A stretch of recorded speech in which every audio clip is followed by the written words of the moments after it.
the kind of king. They didn't just mock, they crushed and killed, lit fires high for those who pray. Queen Mary's law with blood fulfilled, burned pastors where their children played. Men watched their wives be chained and tried for daring just to preach or sing the word of God, if read outside, could earn a death beneath the king. It didn't end when Mary died. Elizabeth wore Protestant's crown, but still dissent was not allowed. The church and throne would hunt you down.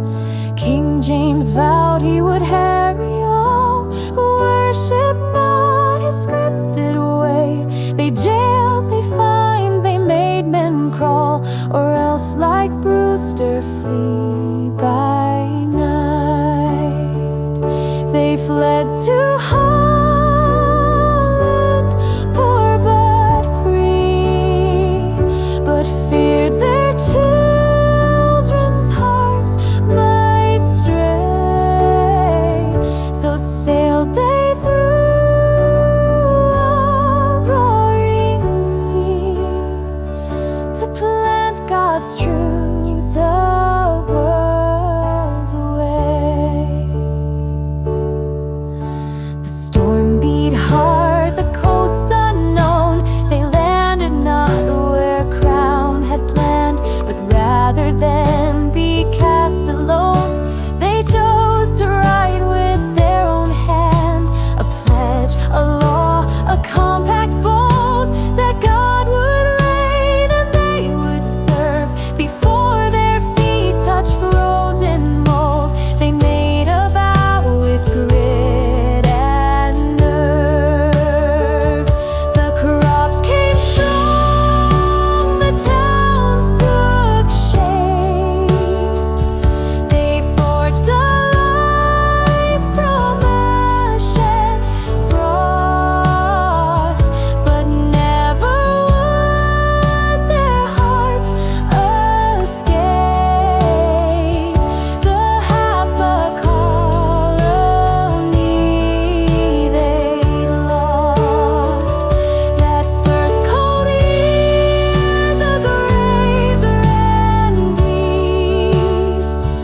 A mother-child friend each day, still through the grief, and though they weep, they never gave up to God they prayed. But once the land began to thrive, the crown reached out with greedy hand. You owe us tax to stay alive. We paid for war to guard your land, yet none forgot who paid in tears or starved while England sent no aid. So freedom stirred through silent years, and lines of quiet war were laid.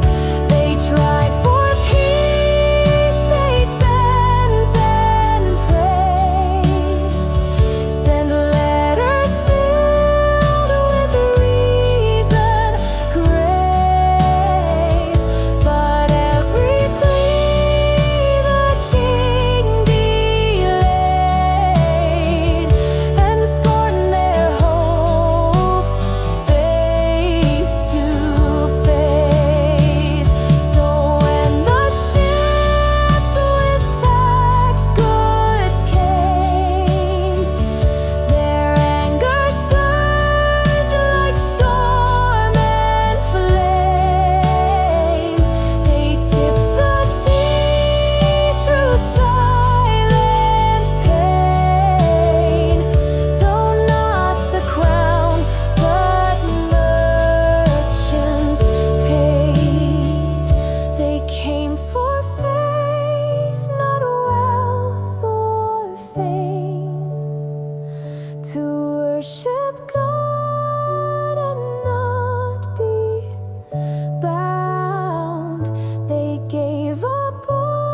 is this?